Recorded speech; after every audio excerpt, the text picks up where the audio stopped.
Hey guys, Carl from Purple Moose Plays. Today I'm going to be taking a look at Fishing Lessons, the fourth in the Simply Solo line of games from designer Scott Almes and publisher Button Shy Games. This is going to be a programming game similar to something you've seen in games like Mech vs. Minions. And in this game you're taking on the role of a family member, remembering a deceased family member and the lessons that they learned about fishing from that family member, putting together a program of these lessons that allow you to manipulate cards in a specific way, aiming to sort of find a goal or a pattern of fish in that lake. This is a prototype copy of the game, as the game is currently on Kickstarter. So this is only going to be a preview of the game, and things are subject to change throughout the campaign or even after the campaign. But with all that being said, let's head down to the table to see how it plays, and then I'll meet you back up here to let you know what I think about the game. To set up a game of Fishing Lessons, begin by shuffling and placing out these 7 lake cards in a horizontal row like this. Then take the 8 lesson cards, give them a good shuffle, place them off to the side, and draw 3 cards as your starting hand. I'll explain what they do in just a minute. And then to finish setup, you're going to choose one of these 6 characters to play the game with. And then finally, to finish setup, you're going to choose one of these 6 characters to play the game with. I'm going to choose one randomly, and we'll say this one right here. So we're going to be playing with Jiho, the son-in-law. Gives you a little bit of a story up at the top there, but basically what we're focusing on for the game is this goal down here, and it says on face-up cards, I need to see 3 T's and 2 C's in order to complete or to win the game. And I'll explain what that means in a little bit. But to set up the base game, you're going to place that character over the center card. Now I'm actually going to do something a little bit differently because I'm going to be playing with one of the variants, and I'll explain how that works after I explain how the scoring works. But instead of placing it over the center card here, I'm actually going to be placing it over the left card here for the variant. It's called the boat ramp, and again, I'll explain that in just a minute, but let me explain how the game plays, and then we'll talk about what that variant is, and then we'll go ahead and get into play. Fishing Lessons is going to play out over a series of rounds, and in each round, you're going to begin by placing one of the lesson cards in your hand. And when you place a lesson card in your hand, you're basically building a program line. And when you place out a card, well, in the first round, of course, you're just going to be placing out a card. But after that point, you can either place at the end of the line, the beginning of the line, in between cards that are already in the line, or you can actually swap out the card you're placing with a card that's already in that program. And then after you've added that card to your program, you're going to start at the left and you're going to run the program from start to finish. And each card in that program is generally going to do 2 things. There'll be an action at the top and an action at the bottom, and most of those actions are going to be moving the boat along the lake and then flipping over certain cards that are sort of spatially related to where your character is on the lake. And the point of flipping those cards is, again, we're trying to finish the game by finding these things and having only these things, or only the cards containing these things, face up in the lake. So again, I need 3 T's and 2 C's. So as long as the only cards that are face up on this lake contain the 3 T's and 2 C's, and there aren't any additional or extra cards in there that I don't need to meet that goal, I will have completed the game. But the way that the game gets completed is going to depend on which difficulty level you're playing. If you're playing on easy mode, the second that you activate or flip over the card that makes your goal complete, you instantly win the game. On the medium mode, we're actually going to have to play through the entire program that we've got in front of us. And at the end of a program, meaning at the end of a round, if my goal is currently showing in the lake, I have won the game. And then finally, in the hard mode, you actually have to go through the entire stack of lesson cards, and in the very final round of the game, at the end of the final round, if you've managed to maintain your goal, you then win the game. And the way that you're going to lose the game is if you manage to get through all of the lesson cards, play out a final round, and you haven't completed that goal, then you've lost the game. For this playthrough, I will be playing on the medium mode, which again means at the end of any round, means after I've played through my program, at the end of that round, if I've managed to get that goal, I will have won the game. But I did mention that I'm going to be playing with a variant in this game, and actually I'm going to be playing with 2 variants in this game. The first variant is the one that I already explained, which is why I'm starting here on the left, and that is the boat ramp variant. And what that means is, not only do I need to complete the goal, which is 3T and 2C, to win the game, I also need to be back into this position when I trigger that in order to win the game, right? I basically think of it as I'm coming into the lake onto a boat ramp, I'm finding those fish, and I need to be back at the boat ramp in order to finish my fishing trip. So if I want to trigger the end game goal, I need to be in this position while those things are showing on the cards at the end of a round after my program has finished running. And you'll see what that looks like as we play the game, of course. It sounds a little bit complicated right now, but I promise you it's really not that complicated. Now the other variant I'm playing with is going to be called night fishing. And I told you that when I play cards into my program, I can either place them at the front, at the end, in between cards, or in place of a card. With the night fishing variant, I'm only allowed to replace cards twice throughout the game. So once I've replaced cards 2 times, I won't be able to do that anymore. I'll only be able to slot in new cards into the program. And the combination of these two is a special variant called the boat ramp at night. So we are going to be playing with the boat ramp at night on normal mode for this playthrough. So with that being said, let's go ahead into gameplay and you can see exactly how this game plays out. So again, we're starting at the beginning at the boat ramp. I'm looking for 3 T's and 2 C's, but currently I have no idea where anything is. So basically I just want to start flipping stuff over to see where things are. Now, we do have this card here that's going to let me flip the card on either side of me and then peek at a card or move, which is great, except that if I'm starting at the edge of the board, I'm not going to be able to flip this card here. So basically, I'd only be flipping 1 card with that move, or with that card.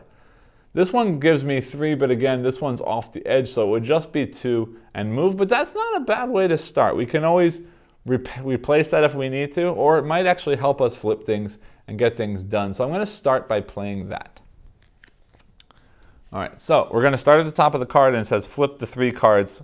Here, again, this one's off the edge, so nothing is there.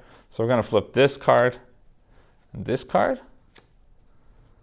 All right, so here I see 1 T and 1 C, which is good, getting us towards our goal. Again, this S and the B doesn't matter. We don't care about the other things that are on the cards we need. We only care that cards that we don't need are face down in order for us to win. Now, it says I need to move 2 or 3 spaces. If I move 2 spaces at the start of the next round, if I don't put anything before this card, I'm going to reflip this card, and I'd like that to stay up. So I'm going to move 1, 2, 3 spaces there. And that's the end of the program for this round. And at the end of every round, I didn't mention this before, but we draw 1 new card back into our hand. So I'm very happy to start this round by flipping those 3 cards to see what they are. And then we're going to move 2 or 3. And then depending on what we see, we can move and sort of flip things to undo the damage that we've done. Remembering eventually I do need to get back here in order to win with the boat variant that we are playing with. So we've got that card that I showed you before that can flip on either side of me, which could be nice if things were bad, and it would let me peek further up the row. We've got a card that lets me move again and then flip either in front or behind my boat.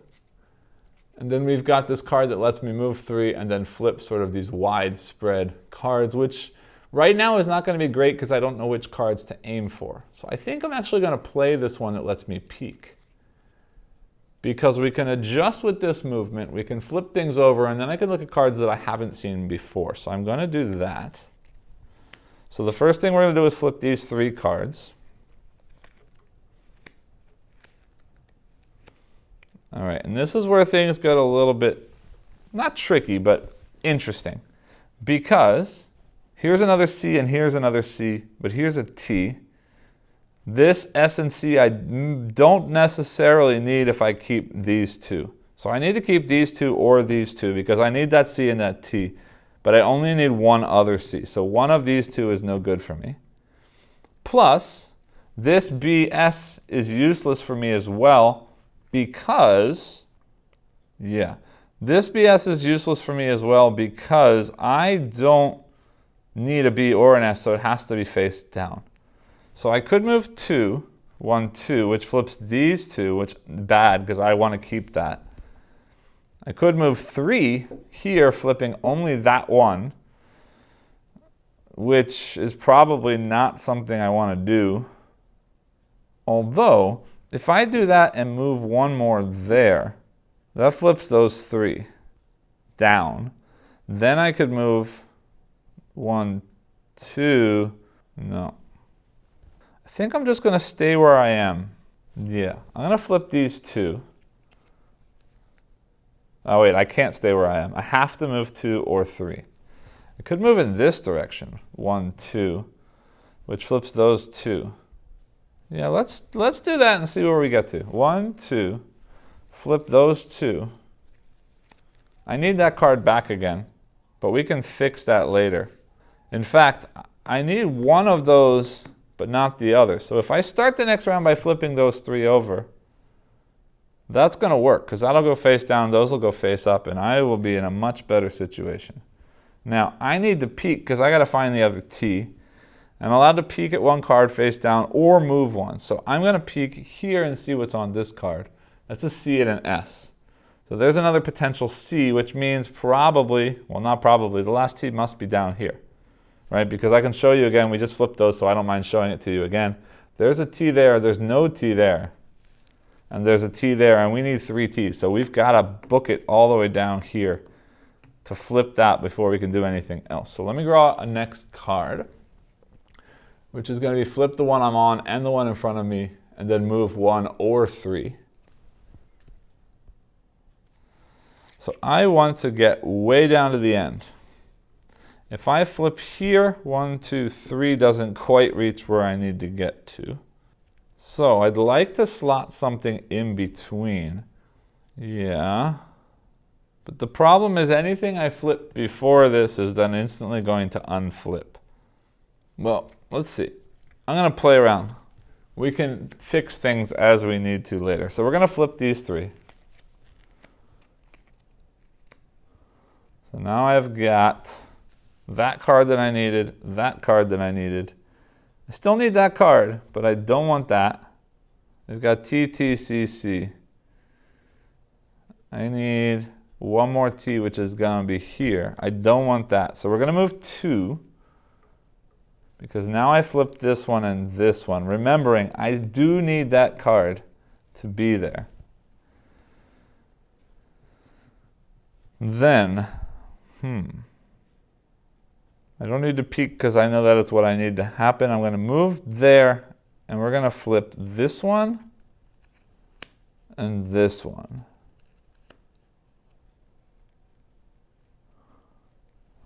Take another card, and we're going to do some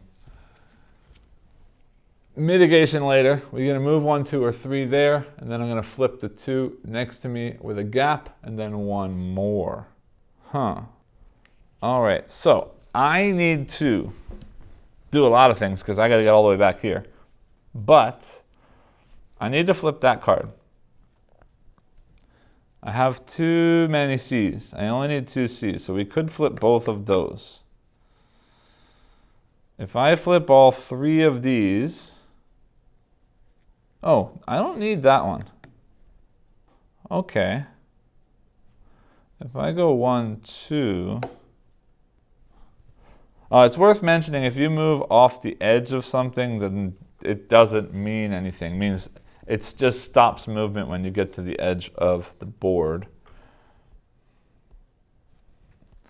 If I flip all 3 of these, then I need these 2 to come back, or these 2 to come back. Then I move twice.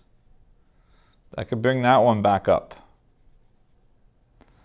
Then I need those 2. Means the one I'm on, and then 2 away. Yeah, that one will do it, but not by moving. I'm going to try just putting that at the end, and we'll see what happens. So we're going to flip these 3. 1, 2, 3. Then we're going to move 2, which means we flip this one only. Then, peek or move. I don't want to move because, oh, maybe I do want to move. No, let's flip those 2. So we're not going to move. I want to peek at something because I forget what I needed. I think this is the T and C. No, that's the S and C. Okay, so this is the T and C that I need. So we didn't move, so we're going to flip this card and this card. And then I'm going to move 1 or 3, sorry. So I'll move 1. And then 1 or 2, so I'll move 2, and then I can flip this card. So now I've got a T, and C, and a T. There's our 3 T's. So this one, or maybe this one? No, this is the weird one. This one. All right, so I need to get rid of this card this turn. All right, next lesson. Flip down, swap 2 face down cards. And then, no, because I need to be able to move. I don't want to touch this card again. I want to move before we do things. Move 3. 1, 2, 3 to here. Can flip that card. All right, let's see what happens. I'm going to get rid of this card. We're moving 1, 2, 3 to here, which means I can flip this card or this card. And I think I want to flip this card. It's been a minute and I forget, but let's do that. All right, I was wrong, but that's okay, because now we're going to flip that one, which is the right one. Then we have to move 1 or peek. Move 1 or peek. Okay. We're going to peek. It doesn't matter, but I'll peek here. It doesn't matter what that card is, because then I don't move. I'm going to flip these 2. Hold on. Did I make a mistake? Flip these 2. No. That's a problem. Move 1. Flip these 2. I need that one, right? T, T, T, C, C. Yeah, okay, here we go. Move 1. Forget about the peek. That was a wasted peek anyway. Move 1. Flip 2. Then move 1 or 3. Move 1 or 2. Okay, so we're going to move 1 there. And then move 2 there. And then we're going to flip over that card. And if I did it correctly, we've got T, T, T, C, C. And we have gotten back to the dock. We've got only the cards showing that match our goal. And we've successfully beaten the game on normal difficulty with the boat ramp at night variant. Now, as I mentioned at the intro, all of this is prototype copy. All of this is print and play material that I've made. So I can't really comment too much, but I can comment on the artwork. I really, really, really love the character work in this. It's very cartoony, but very cute and very fun cartoony. The fish are actually a little bit less cartoony and a little bit more realistic, and I really like the way that the fish in this look. The way that the lake looks spread out on the table is very nice looking. All of the iconography is very easy to understand.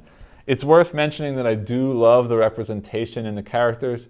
We've got people of different color, different nationality, both female and male. It's a very nice mix of characters in the game.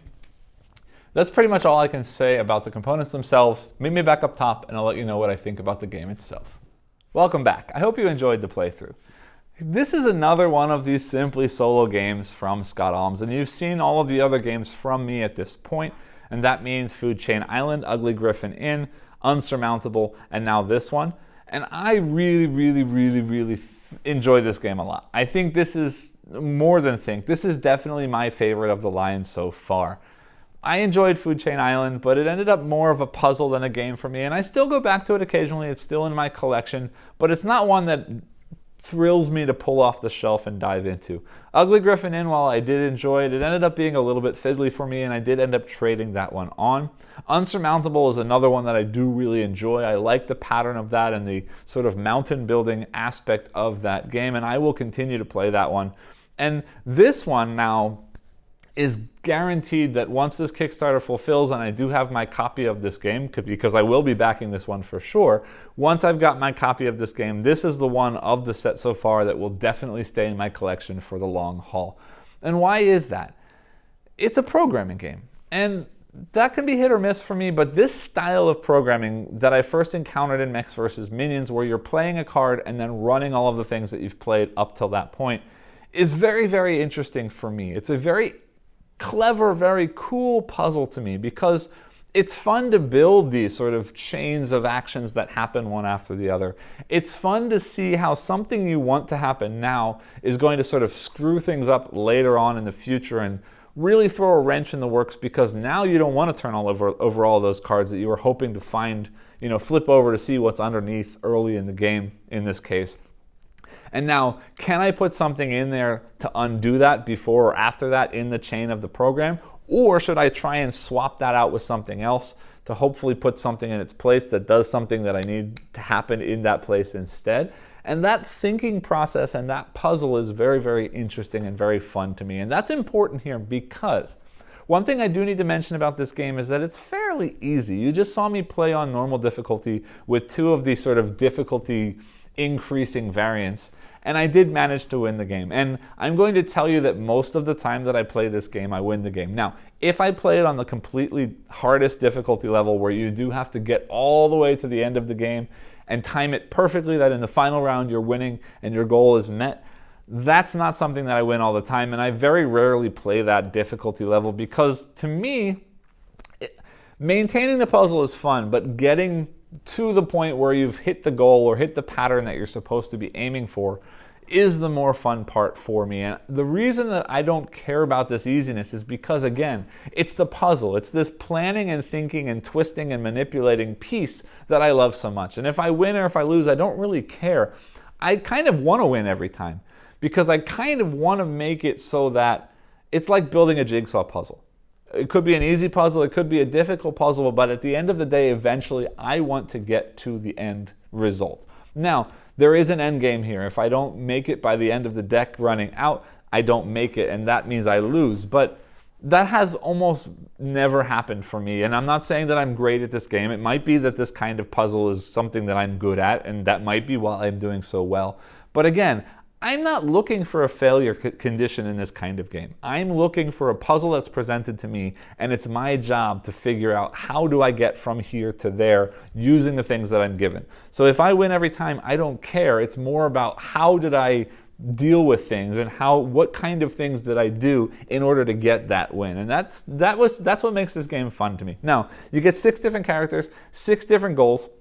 So every time you're playing, things are switched up just a little bit. The cards you're looking for are different cards. But not only that, everything's randomized at the beginning. All of the lessons are randomized. All of the lake cards are randomized. So the location of those fish change every time.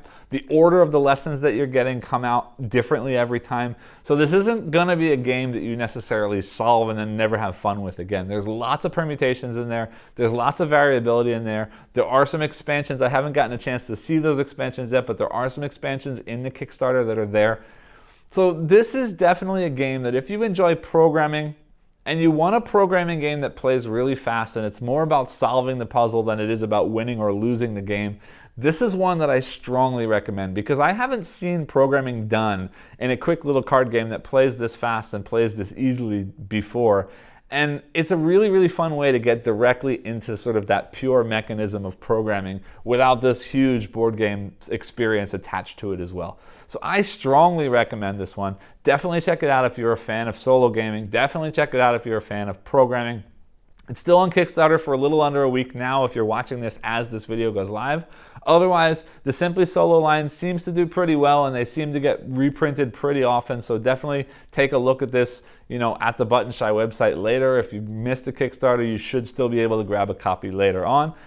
Definitely check this out if you've got a chance and if it's something that you think you might be interested in, because I do, again, think this is a whole lot of fun. Thanks again for watching the video. If you liked what you saw, please remember to like, subscribe, and click the bell icon below, and I'll see you next time. Thanks.